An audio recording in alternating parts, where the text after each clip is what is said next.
Hey guys, welcome back to the channel.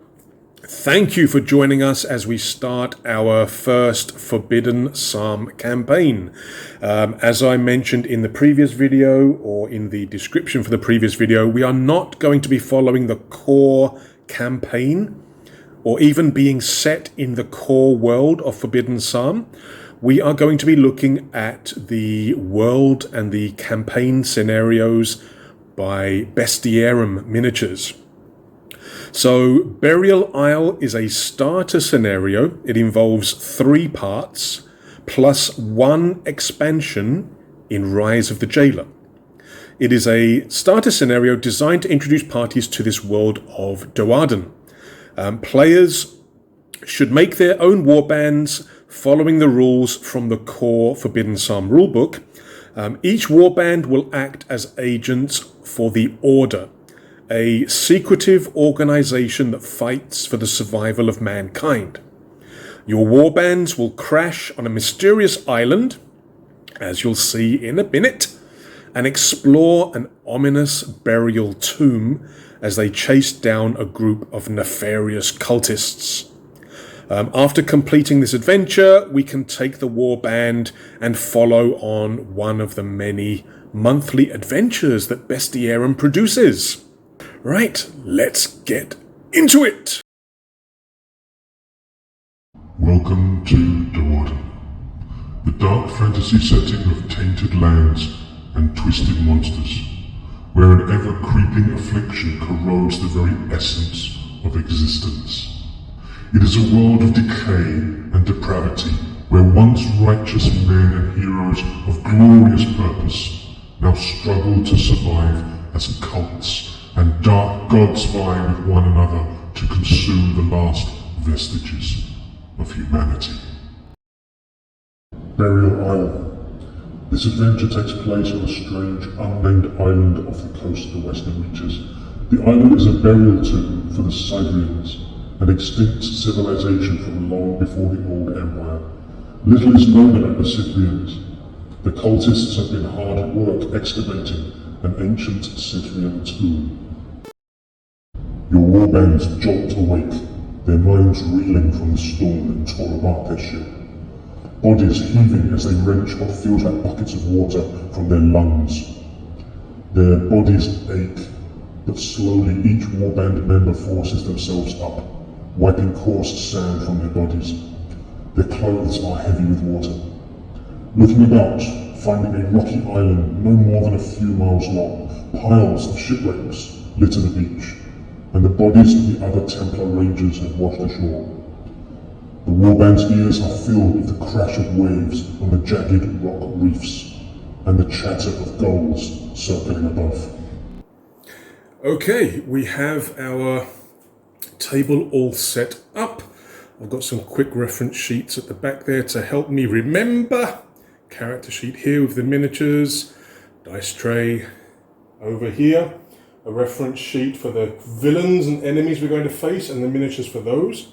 Plenty of dice ready, omen cards ready. Right, now the map for this game, scenario 1, Awake, is a 12 by 36 inch area, 1 foot by 3 foot. And that is basically to the edges of the wood terrain here, not to the trees, but to the edge of the bases here. So the 12 by 36 area basically comes along here, and then down here. Okay, there are a couple of wrecked ships. Yeah, I don't have wrecked ship models, so I just downloaded these from 2 Minute Tabletop. Put them on some board. They will do.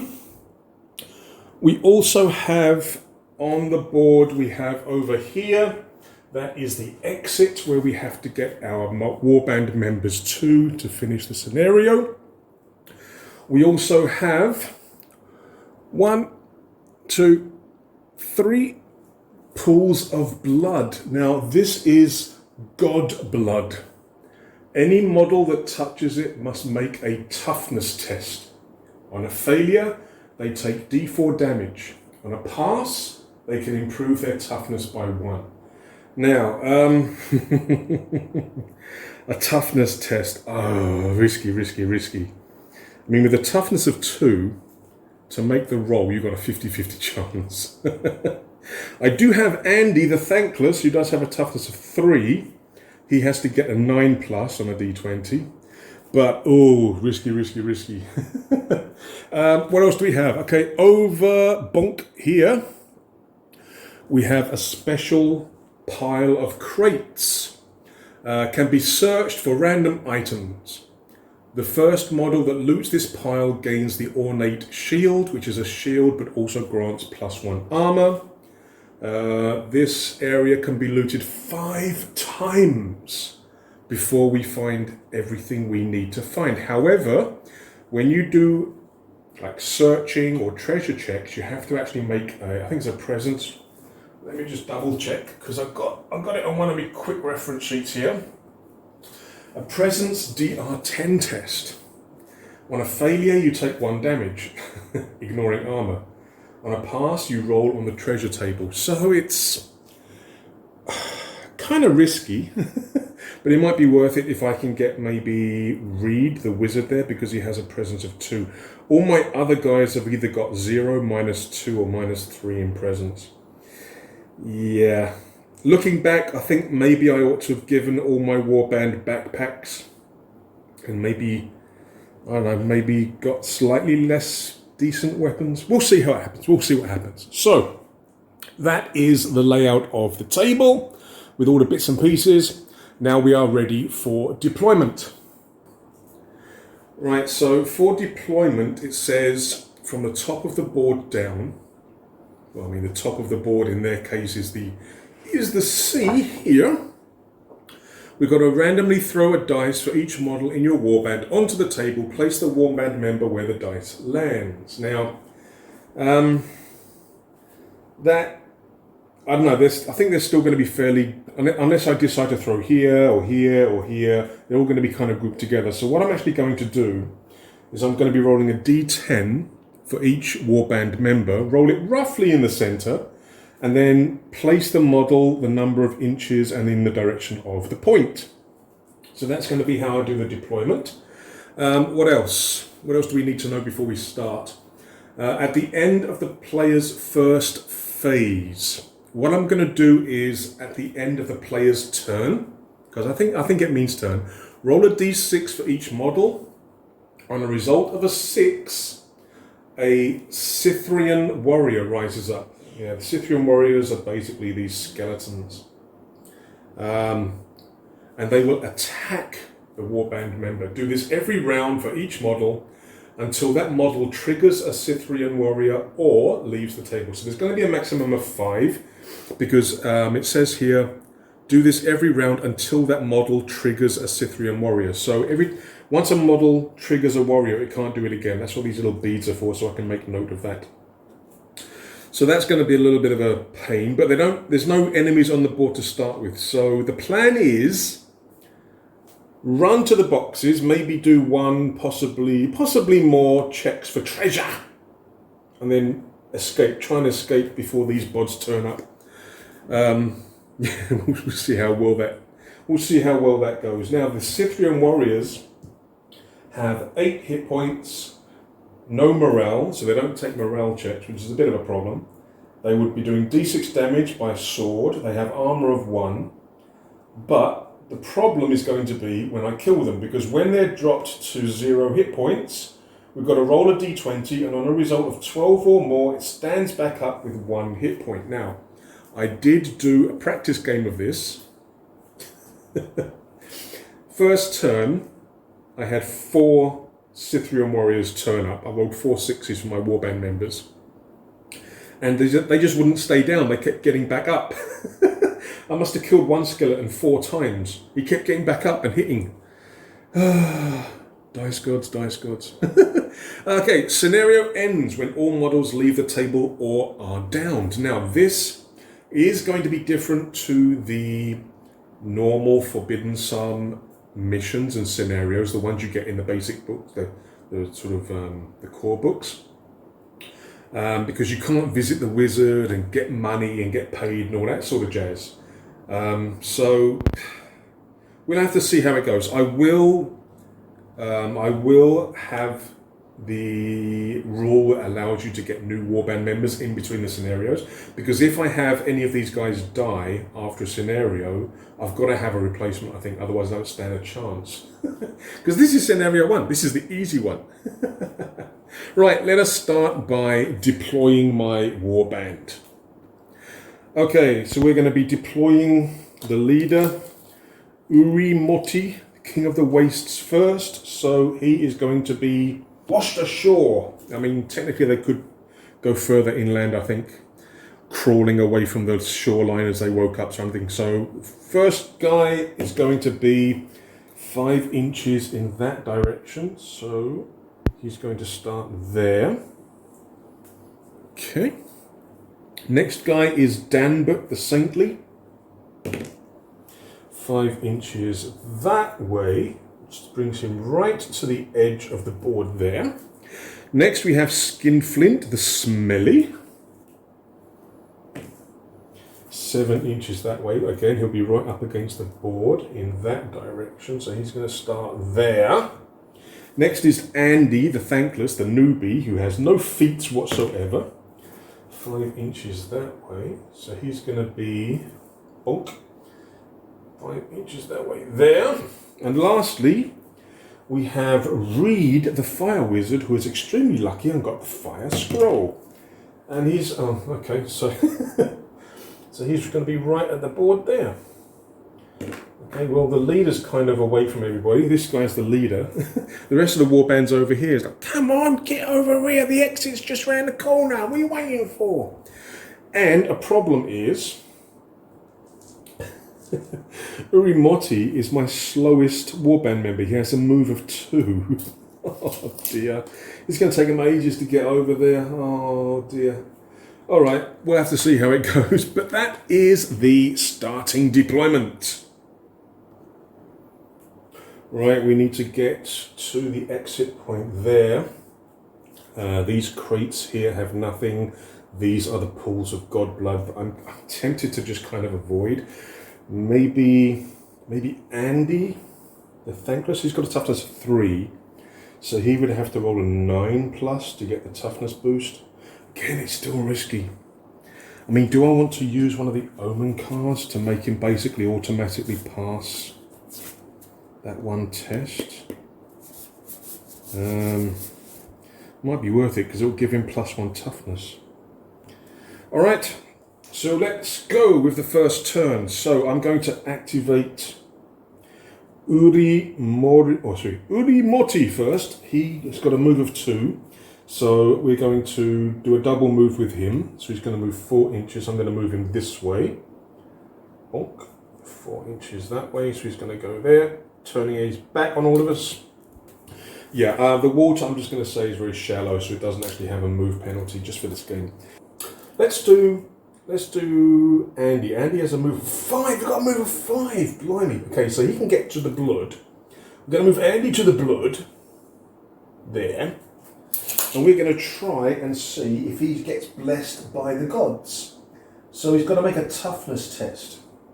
So Andy's toughness is 3.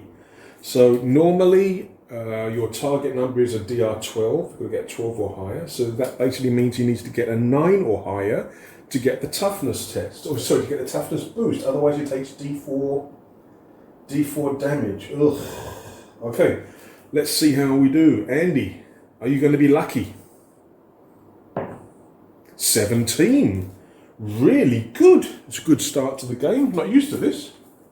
So Andy gets a +1 toughness. So now his toughness is 4.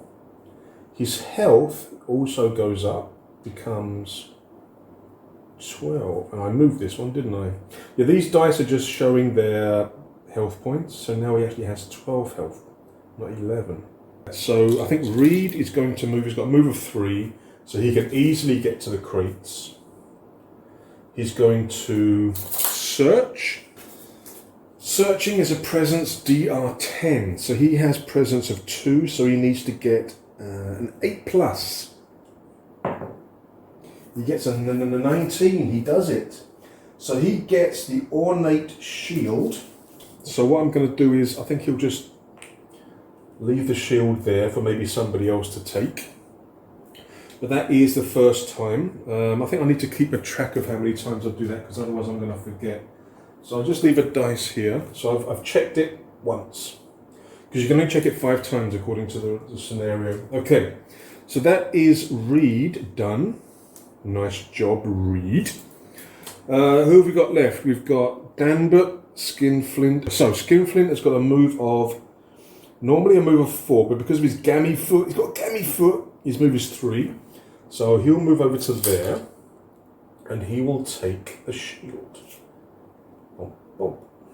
He's got a move of 3, so he can run up to 6. So I'll just bring Danbert down to here so that he can, is it? A little bit more. Okay, so he can assist Uri or whatever if he gets mobbed by these bloomin' skillies, these Scythian warriors or Scythian warriors, whatever they're called. Right, so that is the end of the turn, the first turn. All of my guys have activated. Now we have to see whether any Skellingtons, these Scythian warriors, turn up. So the way that we do that is we have to roll a d6. On a 6, a skeleton pops up and attacks immediately. So, starting off, we're going to check Uri. So we're rolling 5. No skeleton or no Scythian warrior there. Checking for Danbert. A 2, no. Now it is Andy. Nope. Skinflint. Yes, okay. So, a skeleton Scythian warrior pops up and attacks Skinflint. And Reed, nope. Okay, so 1 pops up. Again, I'm going to use these little tokens here just to indicate who's got one, because the rules say, it basically says that each warband member is going to have 1 pop up next to them in this mechanic. So Skinflint's got 1 popped up. Okay, now that guy's going to attack him. Now, monsters, the rules say that they don't have any modifiers to the rolls. But I've seen a lot of videos on the YouTube where they've been doing the -3 as the reaction attack, but I don't think they do. I've checked the rules a number of times. Again, if I'm making a mistake, put it down in the comments. But I don't think monsters, which these will count as, have that -3 to their reaction attack. Not in this case, obviously, because he's the attacker in this place, but no, later on. But we'll see how it goes. Right, so the Scythian warrior will attack Skinflint. He needs a 12 to hit. He rolls a 10, he misses. Skinflint can react. Is there anybody within 1 inch? If you have a friend within 1 inch of the enemy... No, there isn't. Okay, so he's going to go -3, but he has a strength of 2, so he's getting a -1 to the roll, so he needs to roll a 13 to hit. Unless it says otherwise, you're always aiming for that 12, that DR12. 10, that's a miss. That's not good, so they both miss each other. Right, since that's the only Scythian warrior, the only enemy, that is the end of the enemy turn, we are now up for turn 2. Right, what are we going to do this turn? Well, only 1 Scythian warrior has turned up. So I'd like to kind of focus on that if possible and get rid of that. The rules say that you can't cast spells when you're in close combat, but I think you can cast them at somebody in combat, but you may have that -3 to the roll. Or should Reed continue plundering? I'll think about that in a second. Right, so we're going to be activating Uri Mori first, or Uri Moti first. Again, he's going to run. He's running 4 inches, so he gets to there. Danbert, going to do the same thing, but he can run 6. So he will, again, he's not going to stray too far away from Uri. I'm going to activate Andy, who's going to move a 5, plenty of movement. Andy's going to move there and attack the Scythian warrior. So he has a strength, okay. He's using a hand axe, which is strength, so he's got a strength of 1. So he needs a 12, so he needs an 11 to hit. He rolls an 8. Of course he does. He misses. This is Andy. Andy to thank us. The warrior now has to return. Now, normally, an enemy would be getting that -3. But again, reading the rules, it doesn't look like monsters that get that penalty. So he's going to be rolling a DR12 to hit back, and he misses as well. My God. Nobody's hitting anything. That's Andy done. Now we activate Skinflint. He has a mace, which again is strength. So he's got strength of 2. So he needs a 10 to hit. Misses again. I'm assuming the enemies can respond every time. Yeah? Okay, so the skeleton, the Scythian warrior. So 12 misses. My God. Swinging at air everywhere. Right, so we got, only one who's left is Reed. Reed's the only one who's left. Now, does he want to search again, or is he going to help the combat? The thing is, if he wants, his combat's useless. Warhammer is strength, but he's got a -1 strength. He's also scared of monsters, which gives him another -1. So he's got a -2, which means he'll have to roll a 14 to hit. He's much better at casting spells, but because of the melee here, that would give him, I think, the -3 to use his flaming hands. So I think he's just going to search again. I think, yeah. So he needs, it's a DR10, he's got a 2 presence, so he needs an 8. Gets a 13, he succeeds, he finds something else. So this has now been searched twice. Right, what does he find? Rolling D20, we get a 14. 1 random clean scroll. Now, scrolls take up equipment slots, which is a problem for Reed, because he can only carry 4 things. He's got 2 scrolls and a warhammer at the moment. So he can only carry 1 more, but that's okay. We'll take the scroll and we'll see what it is. So the scroll, it is a 14. It's a clean scroll. So we're going to roll a D10. What clean scroll are we going to get? It is a 1. Right, so he got Hope's Last Breath. Heal D6 hit points on 1 model you are within 1 inch of. Does not work on downed models. Ooh, so we got some healing. Nice. Nice find. Let us continue, because that is the last activation. Right, end of the player's turn. We've now got to roll and see whether any more Scythian warriors turn up. Nothing's happened yet. We keep missing. Right. Urimoti. Nope. Danbert. Yes, nuts. Okay.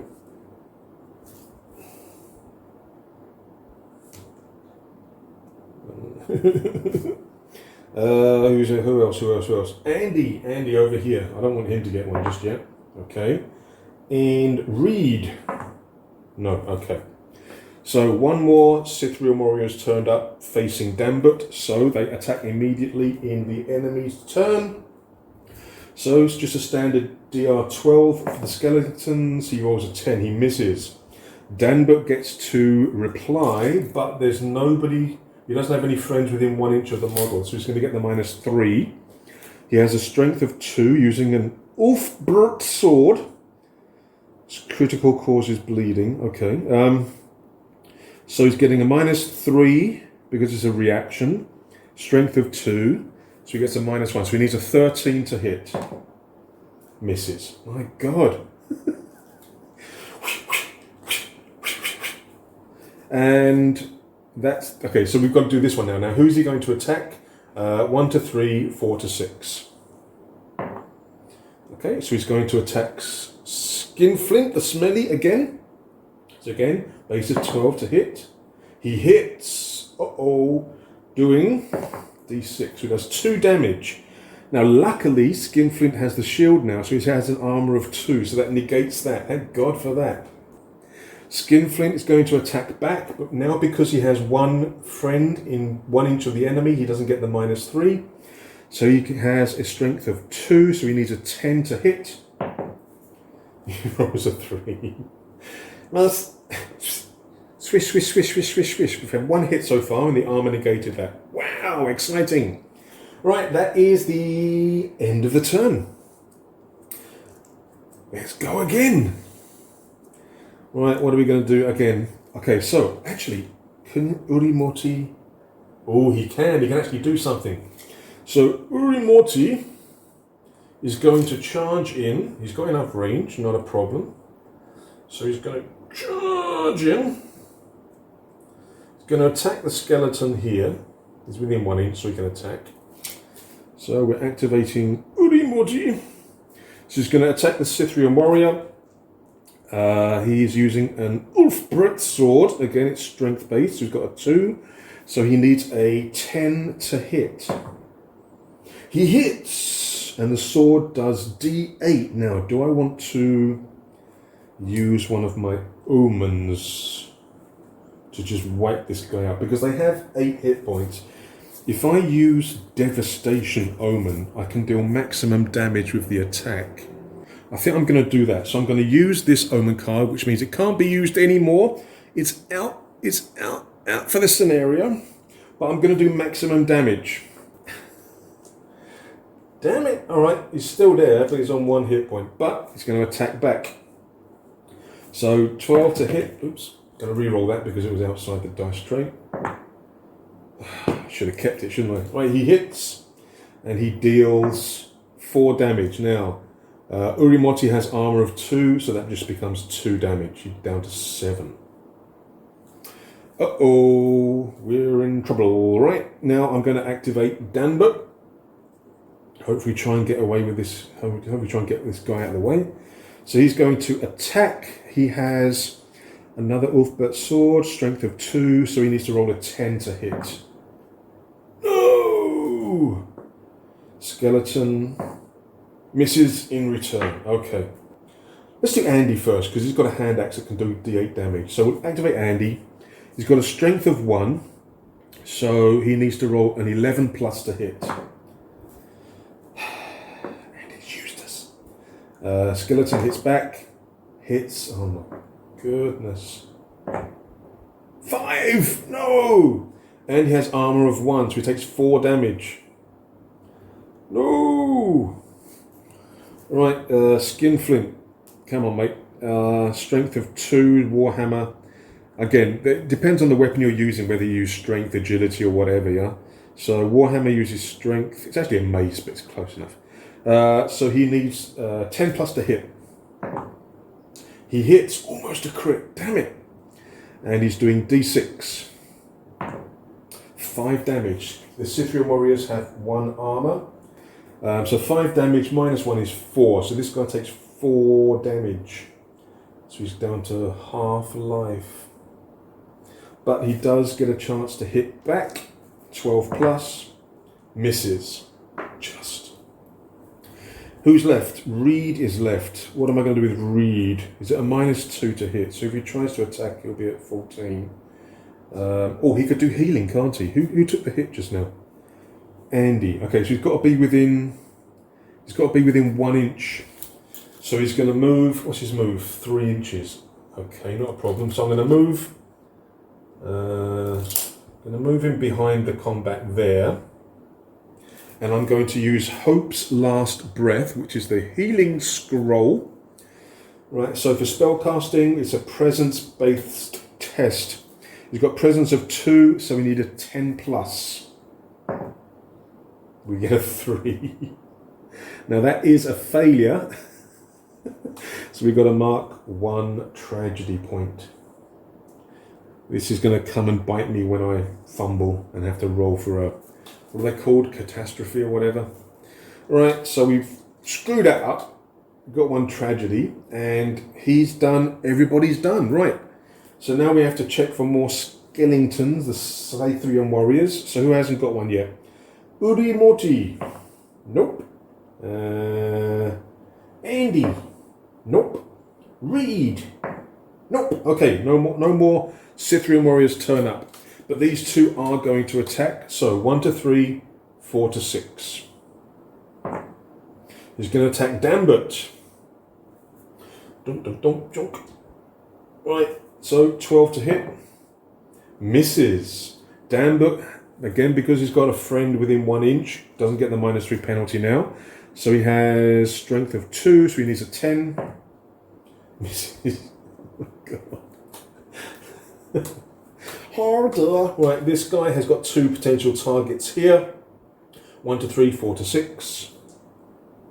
Okay, he's going to go for Andy this time. Andy, and he's going to roll to attack. 12 plus. Misses. Andy hits back again because he has a friend within 1 inch, doesn't get the penalty. So he has a strength of 1. He's using a hand axe, so he needs an 11 to hit. He rolls a 15, which is a hit, and that's a D8.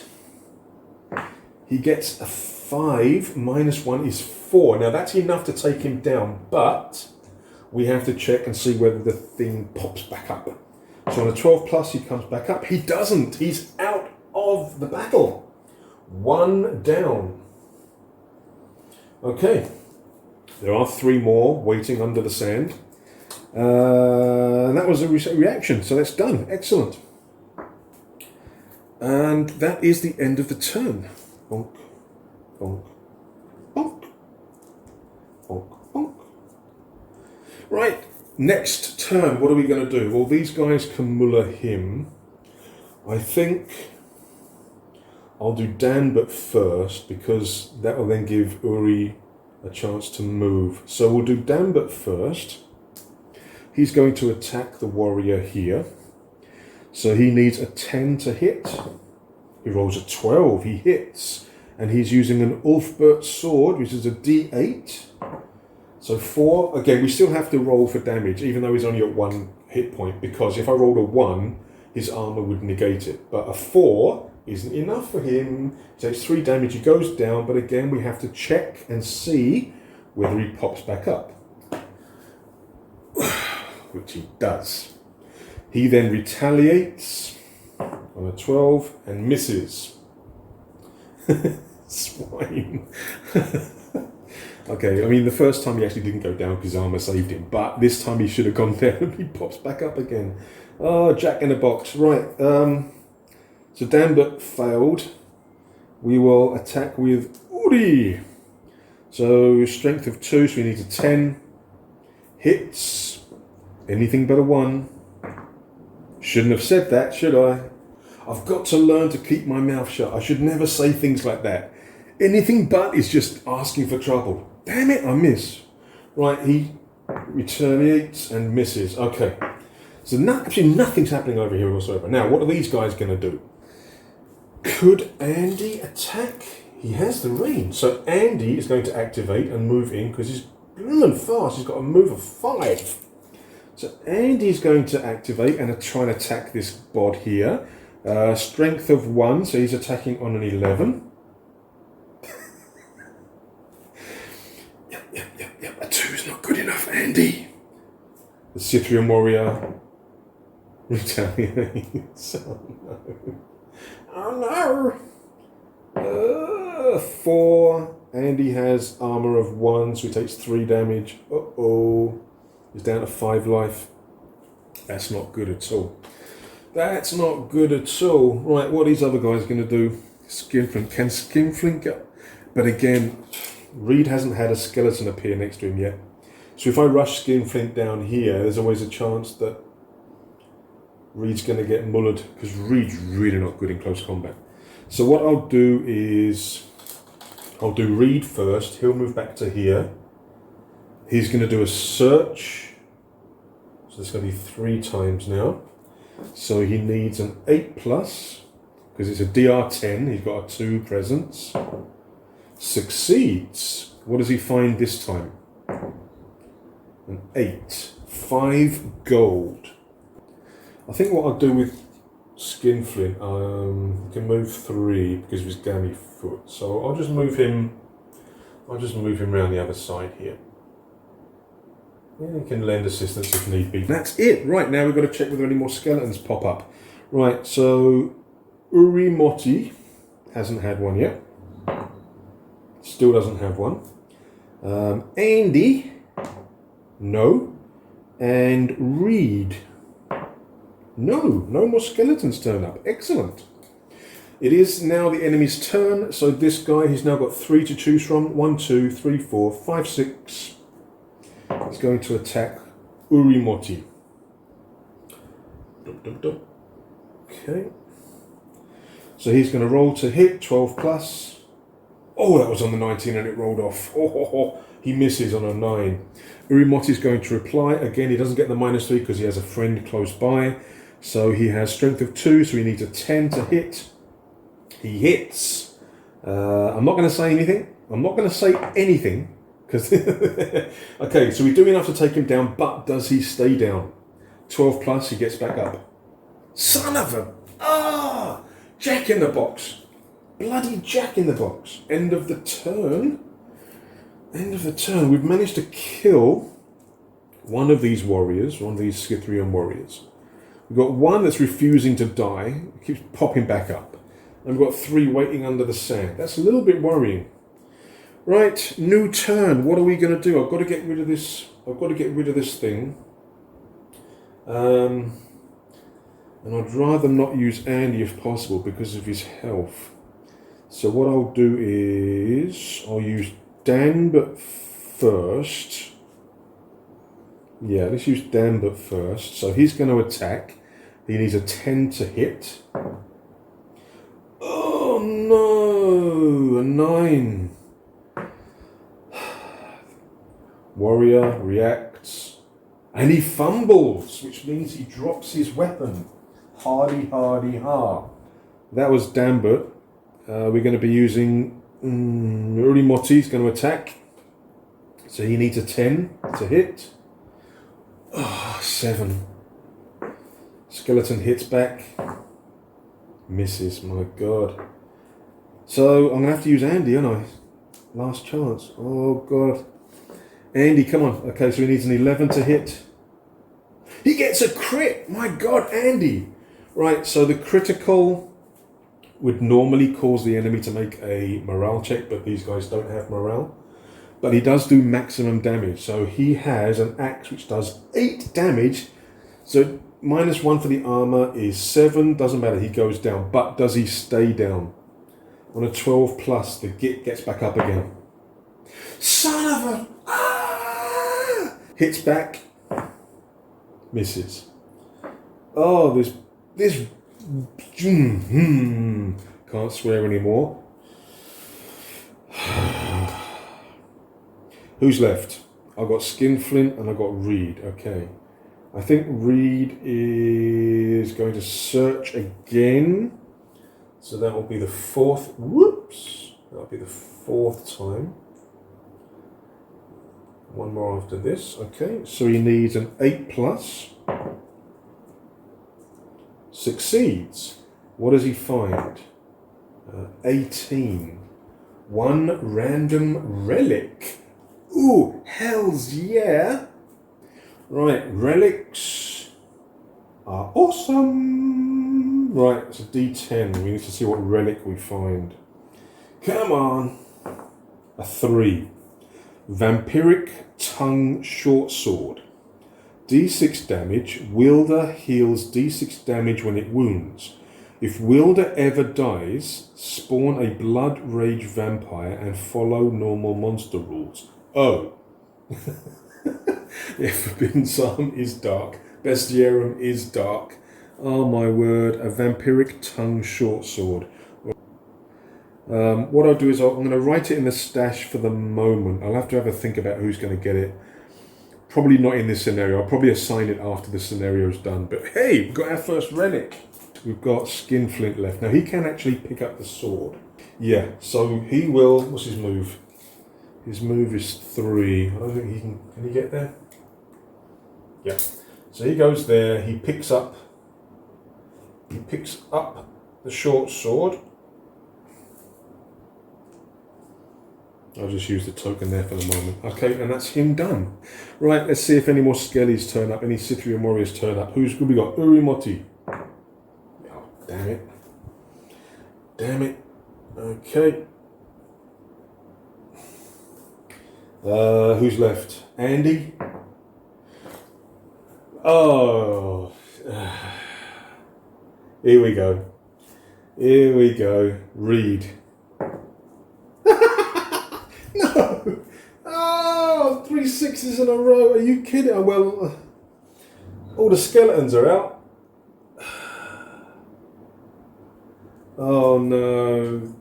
Oh, I was getting so happy and excited because I found the relic, and now the dice gods are going, no! This isn't going to be pretty, is it? Right, so we'll do this one first here. The warrior will attack Urimoti, hits on a 12, he hits, dang it. He hits for 1, but Urimoti has an armor of 2, so nothing happens. Good. Urimoti hits back. He does have a -1 because Dambut isn't within 1 inch and he's in a combat of his own. So he gets the -3 plus, he's got a +2, so it's a -1 to the roll, so he needs a 13 to hit. And he misses on a 2. That's that one done. Right, now we've got this guy attacking Dambut. 12 to hit, misses. Dambut replies. Now there are friendlies within 1 inch, so he doesn't get the -3, so he needs a 10 to hit. Misses on an 8. Andy doesn't get any help, does he? So the skeleton attacks, or the Cyprian warrior attacks Andy, misses. Andy hits back, but he does get the -3, unfortunately. So he's got a +1, so it's a -2, so he's a 14 to hit. He hits with a 16, and he's using a hand axe, which is a D8. Come on, Andy. Oops, reroll that because it wasn't inside the thing. Even though it was a 7, that would be very nice, but we reroll. Oh, why are you bouncing out? Come on. Oh, there was an 8. Okay. Right, so this guy's down to 1 life, but he's still very much alive. Alright, and the last combat here, this guy is attacking Reed. Reed will not get the -3 because he has a friend within 1 inch. So, 12 plus for the warrior to hit him. He hits. This isn't good. This isn't good at all because he doesn't have armor. Ooh, 4. So he's down to 6 life. He replies. Okay, so he doesn't get the -3. But he does still get a -2 because his strength is -1. He's using a warhammer. I may have to change his weapon actually, because I tried to give them the weapons that the figures have. So I think I might have to give it. But his agility is even worse. I've got to keep this guy out of combat. Right. So he's got a -1. He's got a -1 because he's scared of monsters. He's got a -2 to hit. He doesn't get the -3, so he's a 14. He needs a 14 to hit, and he misses. Surprise, surprise. And that is the enemy turn. All of the enemies are now out, so I don't have to keep rolling that D6 anymore to see if any more appear, which is a good thing, I suppose. But now it is end of turn, and it's our turn to play. So let's do Dambut first. He's going to attack that Cyprian warrior there. He's got a strength of 2, so he needs a 10 to hit. He gets a crit. Doesn't really matter, he's on 1 bloody health. Damn it. And they don't have to check morale. So crits are pretty useless at this point on these guys. But I do have to check and see whether he gets back up or whether he's out for good. He's back up again. This guy's like a weeble. If you're my age from the UK, you probably remember what weebles are. Weebles wobble, but we don't fall down. Hit back. And he hits. Typical son of 4 damage. He's got armor of 3, so he takes 1. So now he's on. Where is it? Where's the 9? There it is. He's on 9. Oh my word. Right, who's next? I'm going to do Urimoti next. So he's going to attack this guy here. He's got a strength of 2, so he needs a 10 to hit. Rolls a 2, of course he does. Skeleton reacts. Misses. Andy's next. Andy's not looking too good at all. He's only got 5 life left. Oh, Andy, you've got to take this guy down. Right, he's got a strength of 1, so he needs a 11 to hit. 9's not good enough. Skeleton reacts. Misses. Thank God for that. So that's all this done. Who have we got left? We've got Skinflint and Reed. Now, Skinflint can actually join the fight. Now, is he going to use the vampiric weapon? I think it's not really worth it, is it? Because he hasn't been He hasn't been hurt yet, so he's just going to use his mace, I think. So he's got a strength of 2, so he's hitting on a 10. Sorry, activating him. Missing.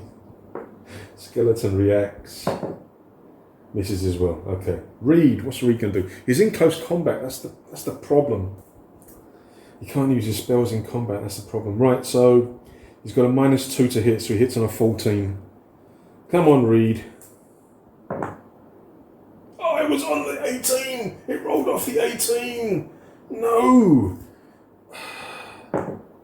Miss as well. Well, that was a pretty uneventful turn.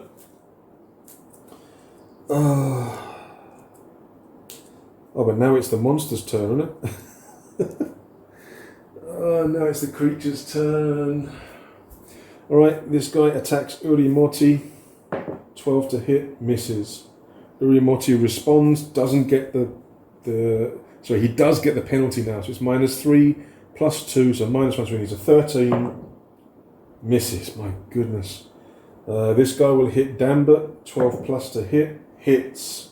Oh, it's all going pear-shaped. Hits for 1, armor of 3, no damage.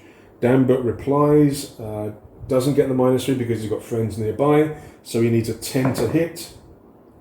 9. It's a bloody 9. No. And over here, the skeleton hits Andy, 12 plus to hit. Of course he bloody hits. 3. -1 is 2. Oh, he's still alive. Andy's still alive. Alright, 3. Andy hits back, hopefully. Strength of 1, so he gets...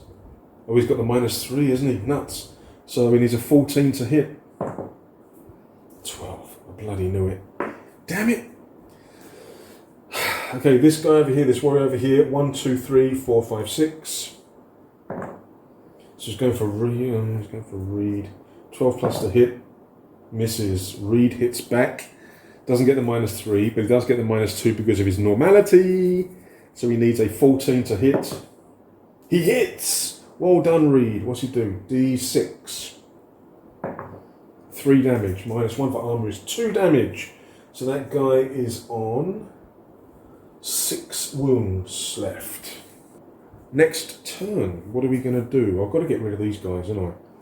So let's do Dambert again first. He hits on a 10. 17, he hits. Doesn't really matter, but yeah, anything but a 1. So he hits, he does damage. Now I've got to see whether this bloody Weeble pops back up again. No, he doesn't. He finally goes down. You get out of here. Get out of here. But you have to do this thing in order where you have to move first and then do your action. So if you fight, you can't move afterwards. Oh, that's not good at all. Okay, so. Oh, but does the guy get to reply? I think he does, doesn't he? Does he actually reply? He crits. Oh, okay, but I'm going to use cancel 1 crit or fumble. I'm going to cancel that bloody crit. Swine. Right, next we've got, I'm going to use Urimoti, going to attack this guy here. Hits on a 10. He rolls an 11, a hit. Does D8 damage.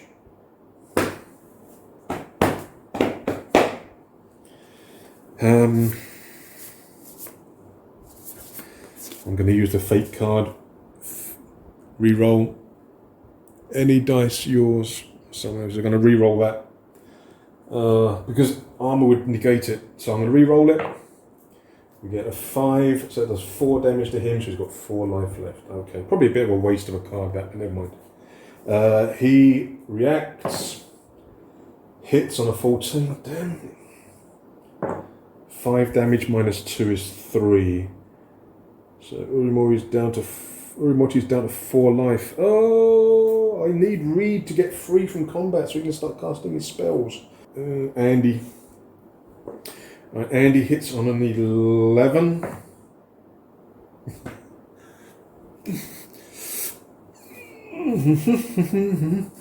Andy, you're useless.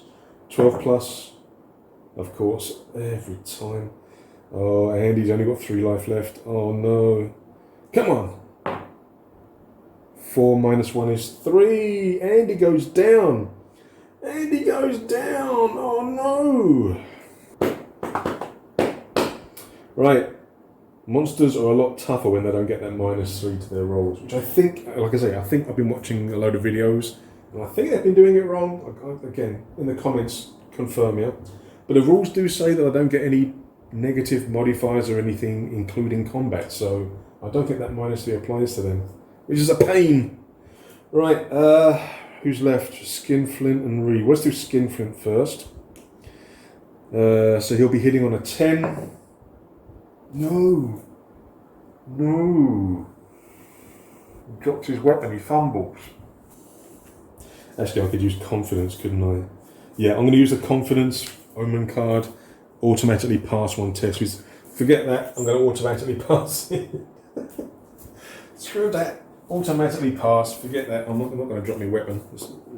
Reed will be dead if that happens. Right, so he's doing D6. -1 for armor, so he takes 1 damage. Oh. It's all going pear-shaped. It started off so nice. The guy reacts. I'm rolling such good dice with these pods. Does 4 damage. Oh, who's he? Oh, Skinflint, yeah, because he's reacting. So 2 armor, so that's 2 damage. So he's on 8. Oh, who's left? Reed is left. So he's hitting on 14. Oh, he misses by 1. No. Skeleton reacts. What's the betting? I bloody knew it. Oh, look at that. He hits on a 19. 3 damage. He's down to 3. Oh, dear. It's going pear-shaped. Oh, now it's their turn. Oh. This guy attacks Urimochi. Sorry, what am I doing? So he hits on a 12, he misses. Urimochi gets the -3 plus 2, so 13. Hits. Doing 3 minus 1 is 2. Oh, I could have taken him down. 2 damage. So it's down to 2. Nuts. Guy reacts. Of course I'm rolling such good dice for the bloody enemies. 5 minus 2 is... Oh no! I could end up with a completely new party for the next scenario. Oh... this guy is free. Monsters in this game have a movement of 2d6 towards the nearest enemy they can see. So 11, easily enough to get to this spot. And he's going to attack. 12. He misses for a change. Nice. Dambert hits back. Doesn't get the... Oh, sorry, he does get the -3. So strength of 2, so he hits on a 13. Misses on a 2. So close to a crit. Damn it. That's that guy done. That guy done. Okay, that guy. 1, 2, 3, 4, 5, 6. Oh no, Reed. So he attacks Reed. 12 to hit. He misses. Oh, thank God. Reed hits back at a... Doesn't get the -3, but it's a -2, so 14. He hits. Good job, Reed. D6. Right, end of that turn. I'm in deep trouble. Reed's on 3 life. Urimochi's on 1 life. Oh my, oh my, oh my, oh my. This isn't looking good at all. Okay, we will do Ori first. He's going to attack. He needs a 10 to hit. He hits. D8. Gets a 4. -1 is 3. That's enough to take this guy down. But does he get back up? No, he doesn't. Thank God for that. But he does have his reaction. So does he hit back in retaliation? No! Oh no, if ever I needed a 1 on a d6, I need it now. Armour of 2, so 3 hit points, he goes down. This guy goes down. Alright, Dambit. Come on, Dambit. Dambit's going to attack this guy who is on 1 wound as well. Alright, so he's hitting on a 10. Misses. No! The skeleton reacts. Misses. Thank God for that. Right, over here, we're going to do Skinflint first. So he's hitting on a 10. Gets a 19. Oh, so close. And he's rolling a D... Was it Skinflint? No, D6. A 5. Oh, not enough. -1. 4 damage. The guy's on 1 health. Reaction attack. Hits. Of course he bloody hits. No! 6 minus 4. 4 damage. Ooh! And Reed. Come on, Reed. You need a 14 to hit. He misses. Of course he bloody misses. Skeleton hits back. Of course he hits. 2. Oh, no armour. So he's down to 1. Oh my word. It's very specific what I need to happen. I need Dambit to take this guy out, and I need this guy to attack Skinflint. Right, let's do this. It's the enemy's turn now. This guy's going to attack Dambit. Oh my word. 12 to hit. Misses. Oh, thank God for that. Right, Dambit. Come on, Dambit. -3 plus 2, so he needs a 13 to hit. No. Right, over here. 1, 2, 3, 4, 5, 6. Oh, phew. Skinflint. Oh, he's attacking Skinflint. Okay. 12. Misses. Thank God for that. Skinflint hits back. He has a 10 to hit. Misses. No! I've only got 3 guys left. Oh. Only got 3 guys left. What am I going to do? I can try and run away from combat. Right, so leaving combat, the opponent rolls agility against DR12. Well, this is DR12 anyway. On a pass, your model does not move. On a failure, your model moves. If opponent fumbles, you can move and take an action. On a critical, opponent makes an attack against you. I mean, I could try and get Reed out of there. I think I'm going to have to try and do that, and it's a straight DR12 for the enemy to stop me. Let's see if I need to, because if Skinflint can take him out, then I don't have to worry about it, do I? Let's do Dambit first. So Dambit's going to attack. He attacks on a 10.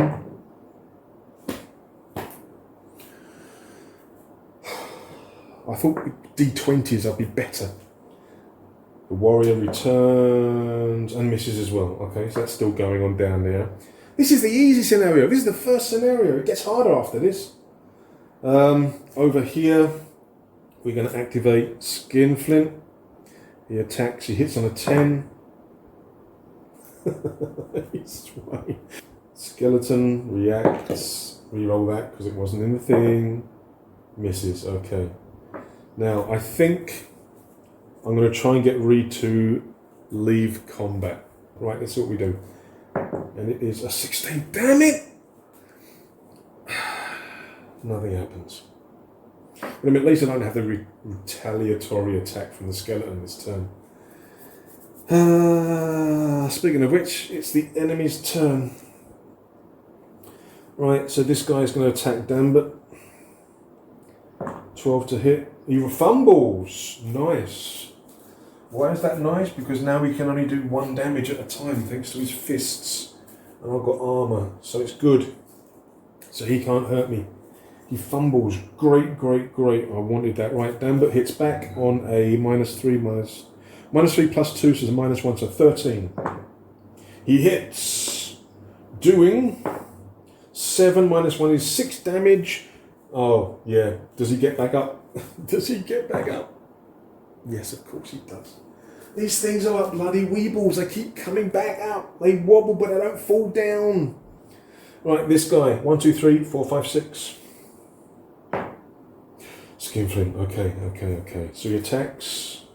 12 to hit. Misses. Skinflint reacts on a 10.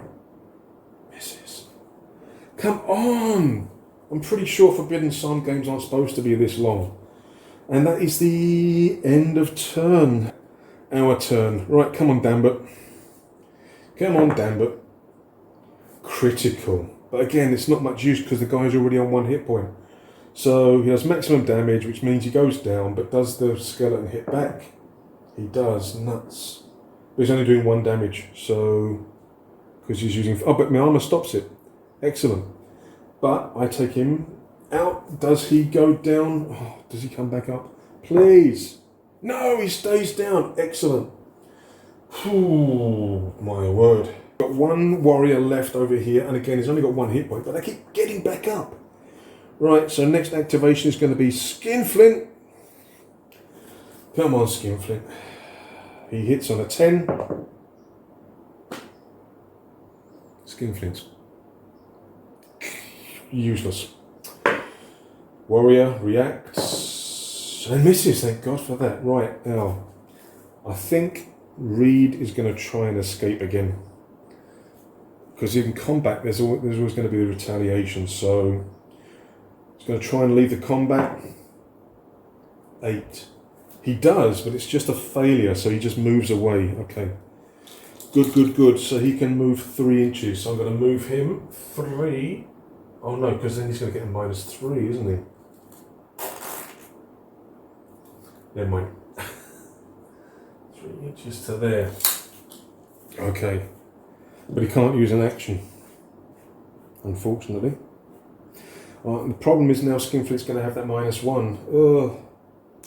Alright, what's next? It is the... why do I keep doing that?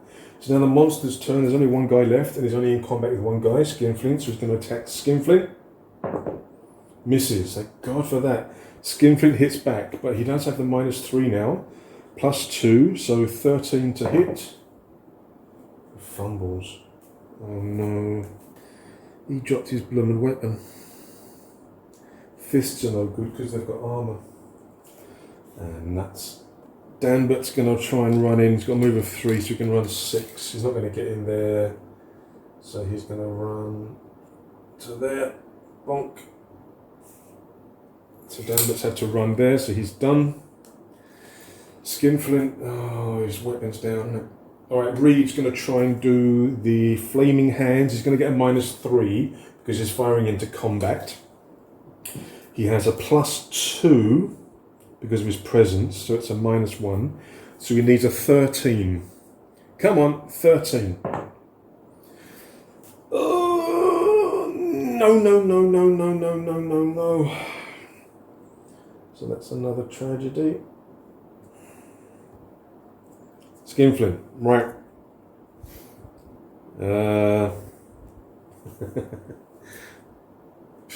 Pick up weapon.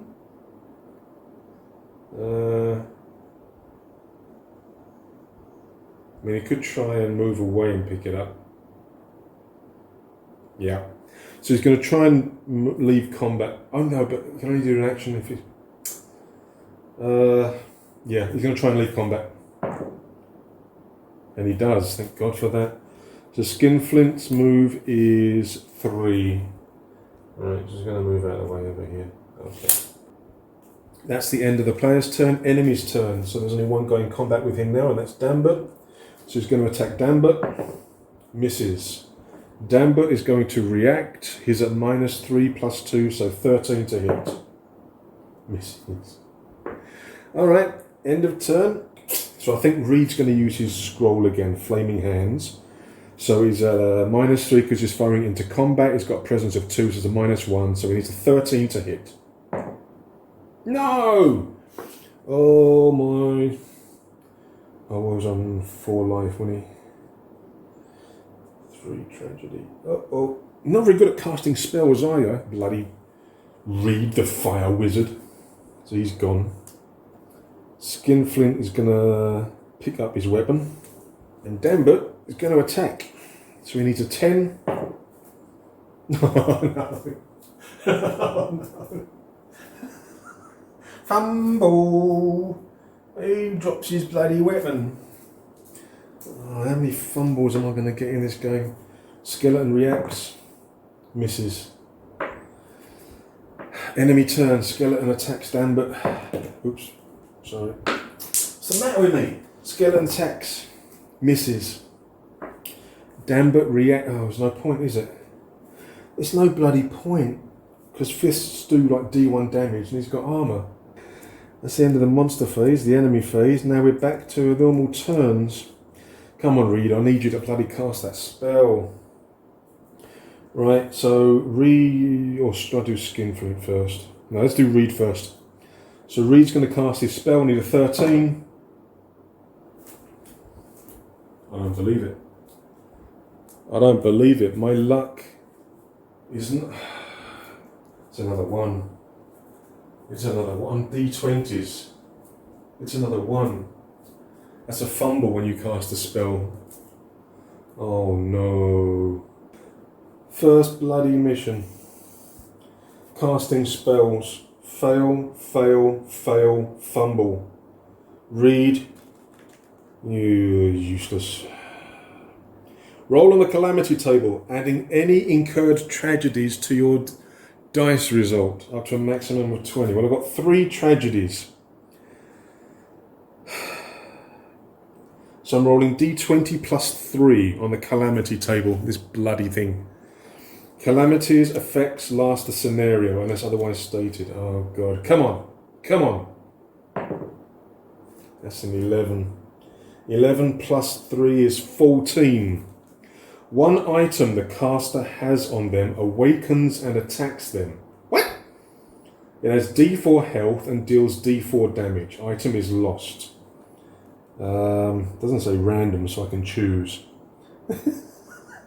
Warhammer. His Warhammer comes alive. His Warhammer comes alive and attacks him. Oh god. It has... Oh no. D4 health. Come on. 4 health, typical. Right, it's got 4 health. And it deals D4 damage. And the item is lost. You can't make this up. You can't say that Will Wheaton rolls worse dice than me. Doesn't happen. Right. So it comes awake and attacks him. Again, it doesn't give any other DR, so I'm assuming DR12. Okay, so the Warhammer comes alive and attacks the bloody Reed. And fumbles. How many ones am I going to roll?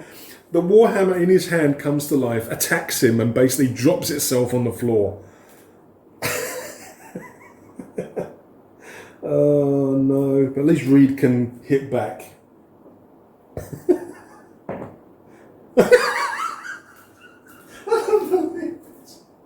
Oh look, it's another one. This can't be right. This can't be normal. This cannot be normal.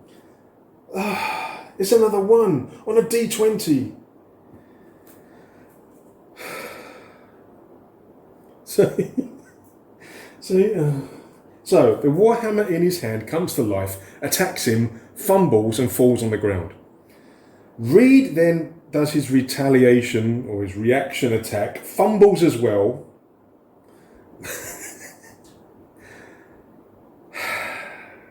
You can't make this up. And fluffs it. He's got nothing else in his hand. He fluffs it again. But there is a sentient Warhammer here that's going after him now. Oh, this isn't funny. This isn't funny. I mean, good news is I get rid of those tragedy points. Because once you use them on a dice roll, they disappear. So give me 1 second and I'll just delete those. Right, what else have we got? This warband's a joke. They're throwing weapons on the floor, left, right, and centre. They're taking bloody naps in the bloody sea, making weapons come alive to attack them. And he's dropped his weapon, hasn't he? Oh no! Right, who's next? Oh, good grief! Let's do Skinflint next. He can move 3. Gets into combat here. Attacks. He hits on a 10, misses on a 6, of course he does. Skeleton reacts, hits on a 17, Does 4 damage, minus 2 is 2 damage, Skinflint's down to 2 health. My god. Danbert picks up his weapon. That's all he can do. That's all she wrote. Enemy turn. We've got 2 enemies now. We've got a rabid warhammer and a skeleton warrior, Scythian warrior. Right, the Scythian warrior, what's he going to do? He's going to attack 1, 2, 3, 4, 5, 6. He's attacking Danbert. So he rolls. Oh no, you gotta be kidding me. 20. He crits Danbert. I should stop playing these games with dice. give me games with cards, tokens. Right, so he crits Danbert, which means he does maximum damage, which is a 6. Minus his armor, which is 3. So that's 3 damage, so brings him down to 6. Danbert now has to make a morale check because he's had a critical done on him. So his presence is minus 2. So it's a 14. He needs a 14. A 5. He runs away. And guess what? He's right at the table edge, so he runs off the bloody board. He's out. Takes no further part in the scenario.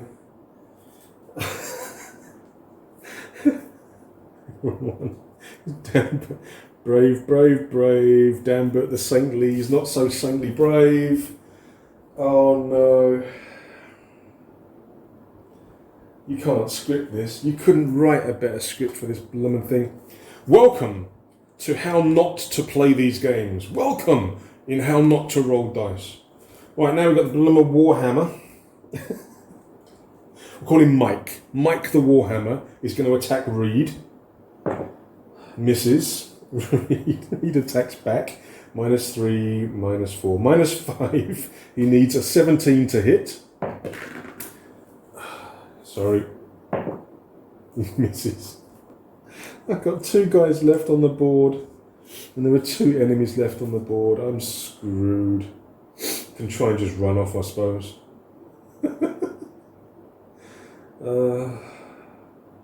Should I just try and run off? I think Reed had better run off. Oh dear. Okay, let's. The thing is, he doesn't have a warhammer anymore, does he? He's only got his. Oh, he's got his teeth, I suppose. All right.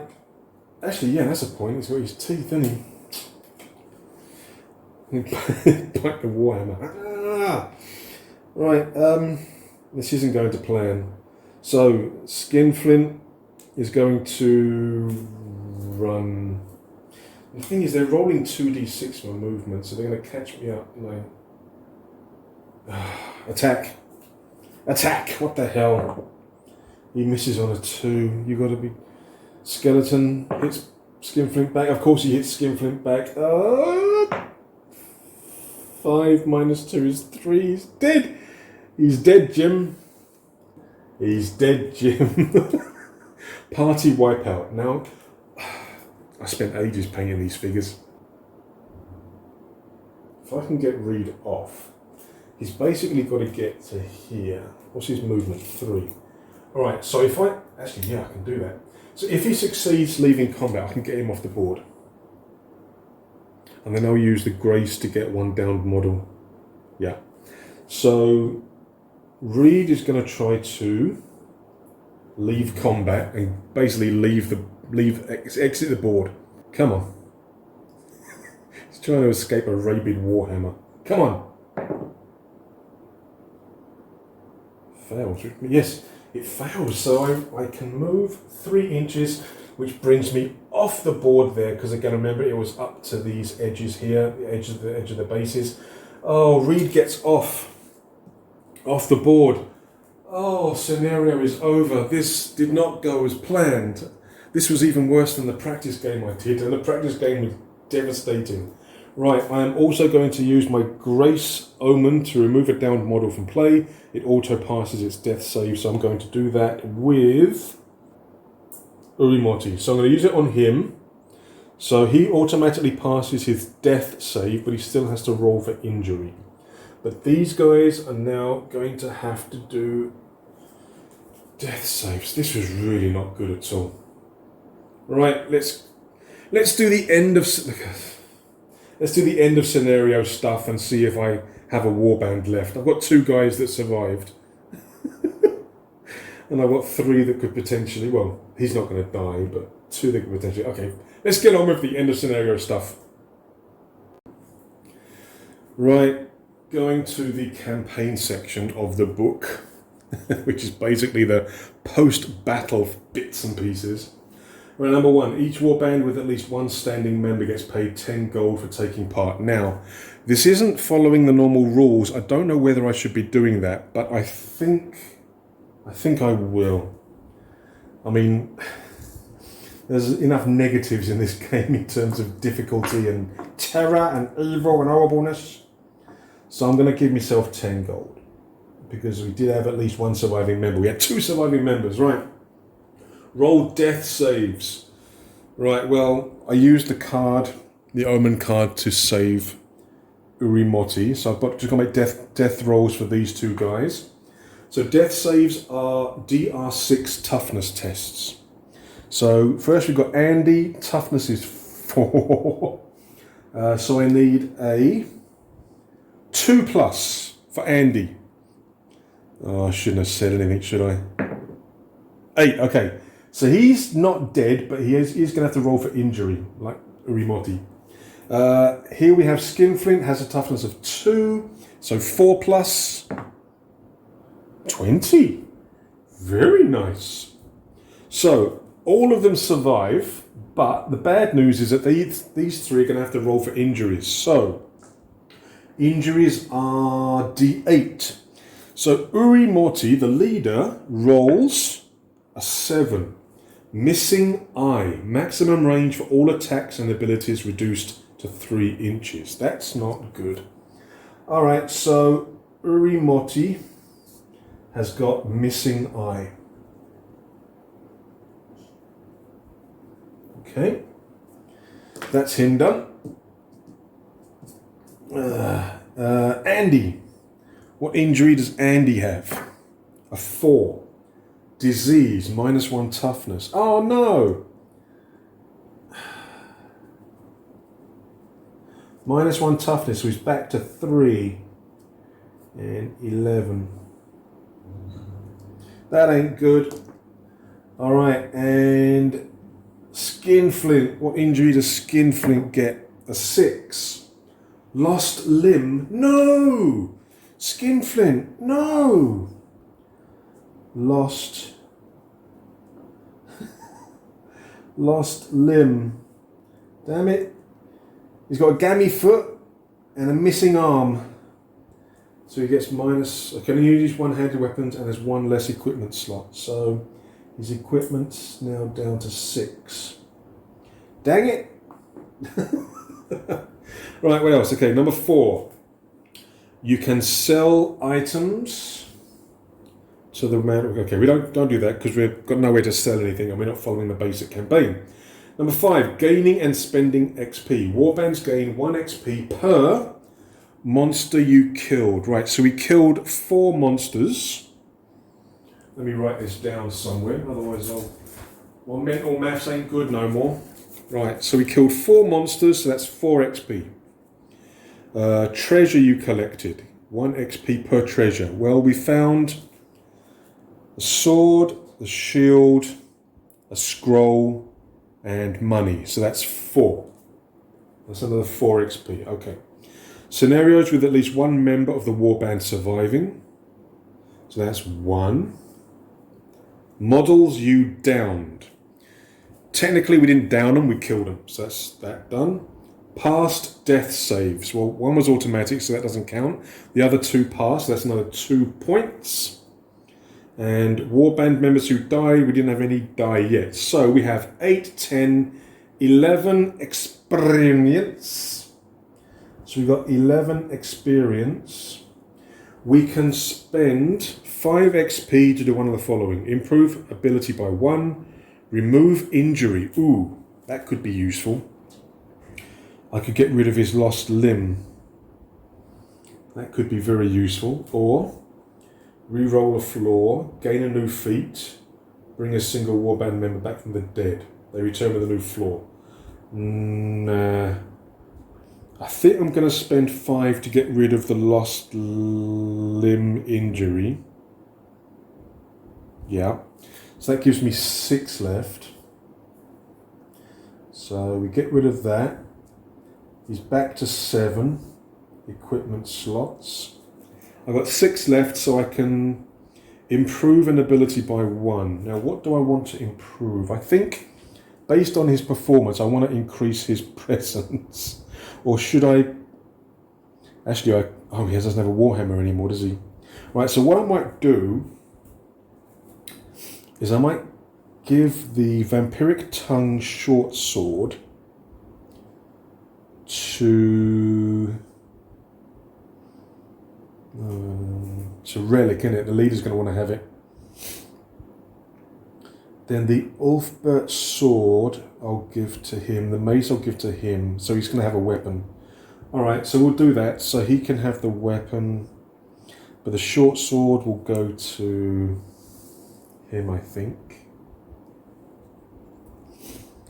The shield. I think the shield needs to go to Andy. And then we'll sort the other weapons out.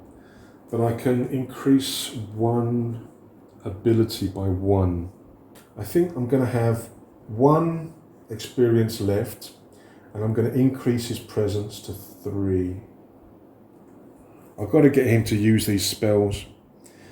And the short sword is going to this guy. The ornate shield will go to Andy because he needs armor. And I think we're sorted. Right, what else? 6, hiring new members, don't need to. And then reallocate equipment. Yeah, I'll do that. I mean, we have a warband for the second scenario. Oh, this video is going to be so long. I'm going to have to edit this down. But we are ready for scenario 2. Right, guys, I hope you enjoyed that with my usual bad dice rolling, but you can see how the system, the Forbidden Psalm system itself, is very quick to play. Obviously not for me. But scenario 1 did not go as planned. It was terrible, to be honest with you. But we are now ready for scenario 2. Trailing the cult. We're now, after being shipwrecked and everything on the shore, we're now going to follow the cult, trying to stop them from doing whatever nastiness they're going to be doing. So, scenario 2 coming soon. Don't forget to like and subscribe. Would really appreciate that. It may even help my dice rolls if more of you like and subscribe. So guys, thank you once again for watching. I hope you did have fun at my expense, but I look forward to seeing you in the next video, scenario 2, Trailing the Cult. Stay safe, be good, see you in the next video. Cheers.